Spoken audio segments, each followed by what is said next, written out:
mommy Yore for life. When you say you the fine woman. When you rest now.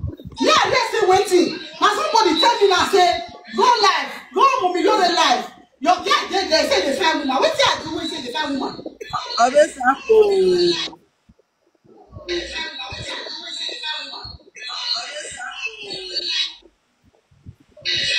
I bet make you rest, babe. I know that. Make you the fine woman now. Rest first. When you make you the fine woman, who you the fine for life? Who you the fine there?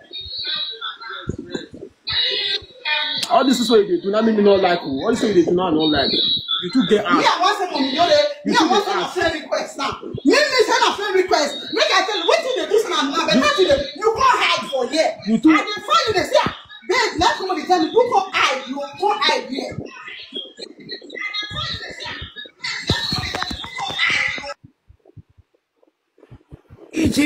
Not see another when you show a face with camera.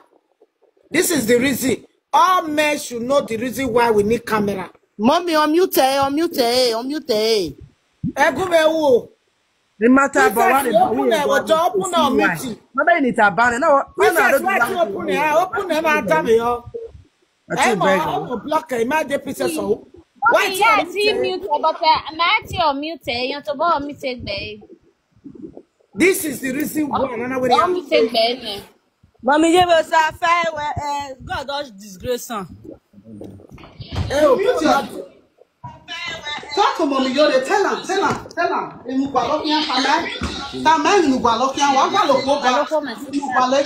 I know they try. Tell her what you the fine woman for.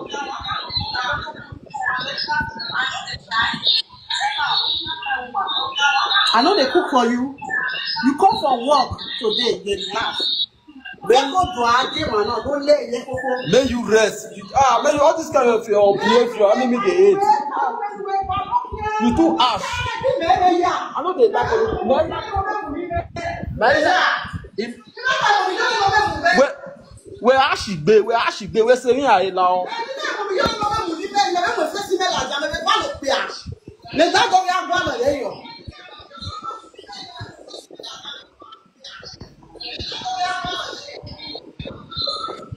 I don't know. A good level na malake. Where saying I? Where saying I now?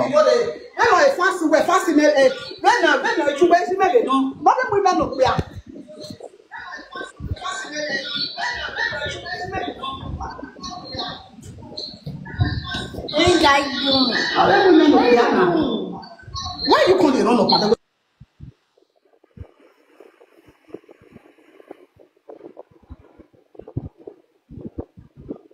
Why go bring her down? No, I'm going to remember. Please bring it down. Why go bring her down? I'm going to make an hour by for I'm going to remember.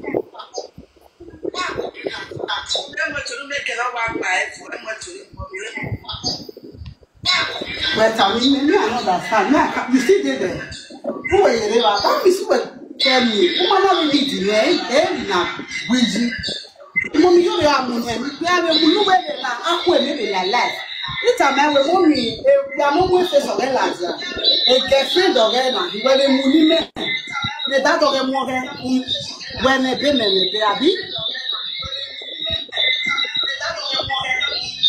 They did the way you are. Where say I now? Where the last now?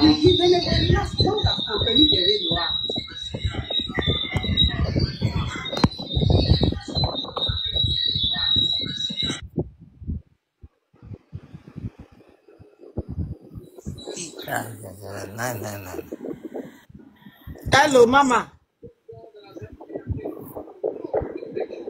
Hello.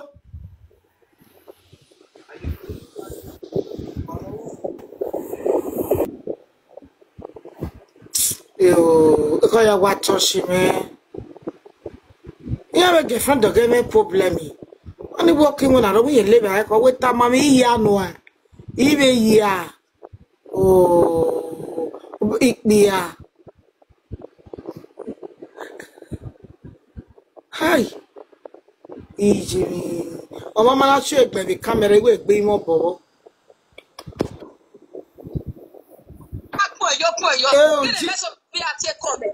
Yeah, when you are here, when my party was controlling me, yeah. Oh. When you are here, combat. You are here, combat. Mara, Kuba, again, you know, with the checks in the head, and when I get by a camera.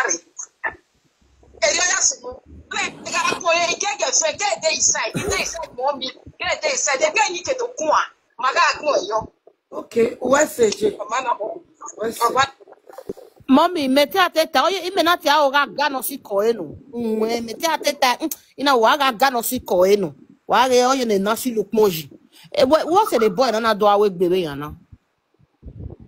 Oh, la brother me oti akume kwaba. Hello brother. Brother. Hello, mommy. Come, me ya tie, bo sunu igwe me girlfriend ya.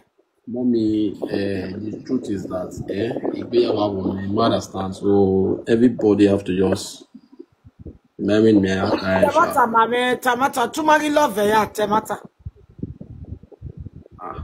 Because when you live anywhere, but working when I don't win a year. Only statement in the picking, but with Iyanwa, Iyanwa, also no love ya. If I make Gualoa, a piece of mind, piece of mind, you know, where I am Gualo. Tamama oti wa imiti seto wa wo we advice on na advice we mommy go on we go we wala life video me no here because life mama na aya ku video na ma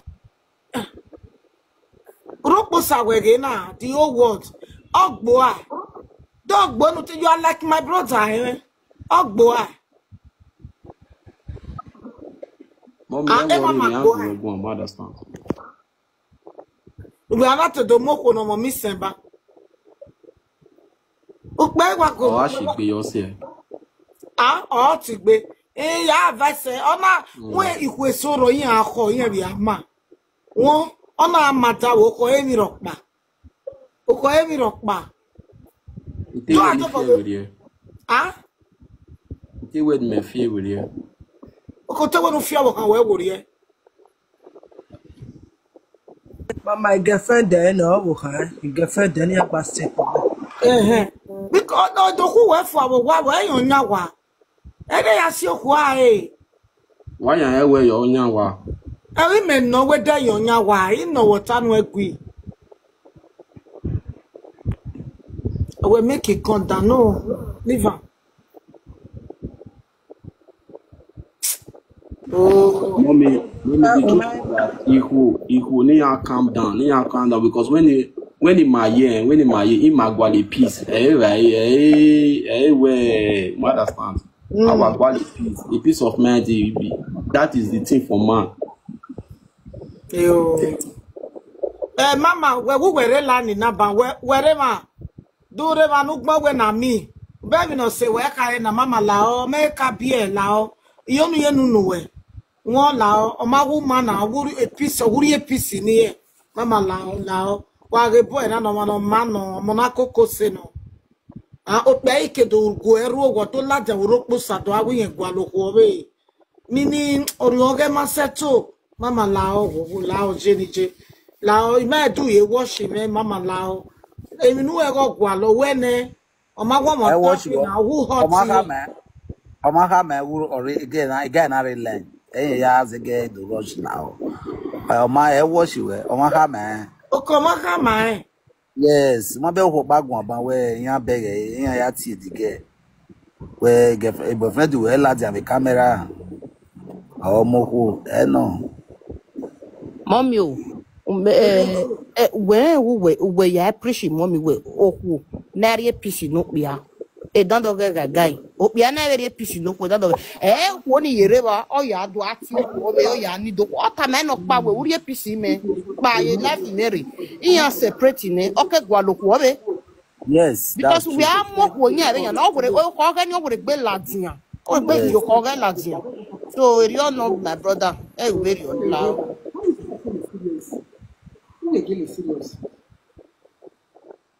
You know, ever now, not. I will get it serious or not. Mama, when my phone any good one. Hello, Jay. Oh, mommy, red boy, Call mommy. me a chair, what talk me. Oh, mommy, you hear me, mommy. Call we shame me. You want me to say when I buy him when I watch him. If I met to be me, then on a can be me a mookie, but me may go be more cool. So he may not say when he may I'm not calling me where a boyfriend very life. Was soon no wife. And I will be rock by soon in my king when I rebana the I no we are relax. Emia Elijah. Then you are calling me life. We get it life. You know to get it or so we know why I mean it. We know why I just take the and now we you is soon. Imagine when I use it like because if I was serious, Iguayo, me anywhere, you understand? The Mayaro, my mic with there. I would you go near. Mommy, the book of here, you know. Brother, make the book on Kualona was settled 1 hour. Maybe 1 day, okay. Because I'm not telling no, if I'm in Ogilvy Palo, we eat Yanua. Because of King 6 o'clock, or Padua, or the so have it 3. Or I no yare, real live, I know a kayahue. Or I no relax. Or I relax, oh, okay. When Mujack me, when you wait, I mean, talk to I will wait my brother, get one is settled. One go on or you know, and one now will go ramen.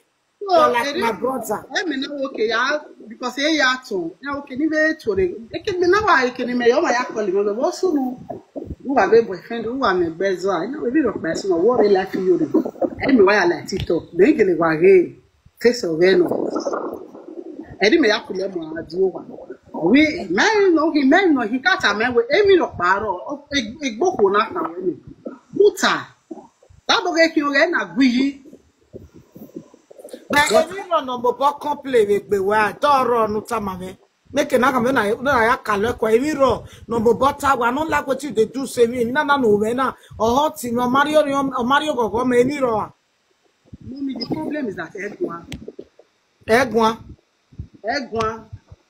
But so you be offended, but not be offended with a man baby. Egg we understand. You give me, you realize it. You will go, but maybe you wait and talk to her. How you go to when we jam me can't go back for me. Maybe you wait a bed. You understand? Me maybe no sunu. Demi roy coil my. Because you want to surprise me. Bana una wakalo kwa magumo nyime. Awuri ogogo ni. The bogo ni ori ngiri ne okopia kimi na roko le rai ne. We magbe ma e cafe mi do we nyage gujo ruwa. Me mama gbe na de ma yen gbe. O sawese. Wa ma be we gian na be we gian 2 days a tu egbe. Ma only sunu gbe so. No ni ma wa cancel eke na pa. Wa offend Obo na after 10 minutes on what to ya in no more so for. Bento ma be agree you be escalate What ya be on tin we? Your dieme. We come money. Mi mo meva. O ye make bie. Ye make up your hand. I ma da ke Nigeria re. A match na me back in Nigeria re. A family me on Ya no e ba no sira we time no we no malaki. Won e boy no mama no e do mu fu. Nigeria ma yo Nigeria ku gbe. Me o we ere ono na be bolo fa. A family na be settle ima. You understand? Me on you was surprised me din ya do we no you may have provoke ba. We are dano mama do matano eri egbe la je mo we koko. Baba na ri egbe la je. A very nice boy. I don't like TikTok. Yeah, we maybe me my or see. Because for some days now, we were not do a lady. What the program in now? I don't let you work over now. Me I don't want do. Then I not calling me, but I maybe a bag and material because in more school. Then on Friday, I just work well. So the ordinary days no maybe any because the more you school, the more day. When you imagine a primary school area, then the Italy man now, a non just for primary area beside the man. we tell no man, we no be mad that we be mad die. But I no do it in we no do life. Me na life we make go look ya we fi work be I don't come with me. Osawese, ben wa vaki arwa. 2 years plus or year now. Oh, le lewe gian won.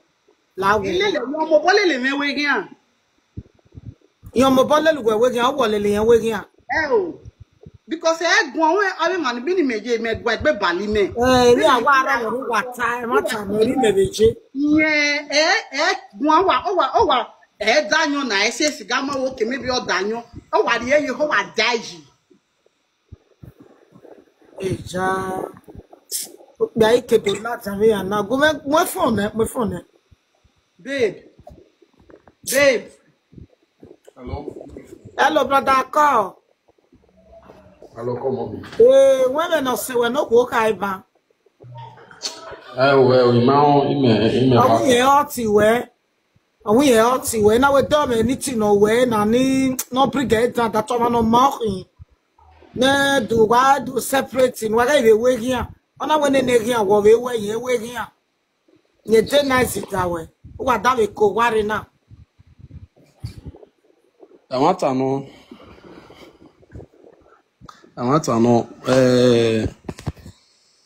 mommy, wagili, What's a mighty wa because of who gume ije no go twa no jo ya ti settle wa papa on fi gwa yo to imi awe ade we gbe sunu I promise you o awe gbe sunu mo to bo me mo ko nu Mama tete ne ba na true to God Mama tete ne from Italy ni lucky we me wa background na awa imene me wa me teta mo we na wonu tie go ma lucky we ne so ta ma me de no unu ma lucky la wo if you know realize that when you may mommy, you understand? Oku noka biene, when you may never may ata you understand? You may know ye bien, you understand? Oku no bien, oku no stay. No like no appreciate every year the me understand so all this wapa watapi me wala wo wapa watapi me wa very gift we me wala wa hia wo wishe ime ye gwa lo mo better be no na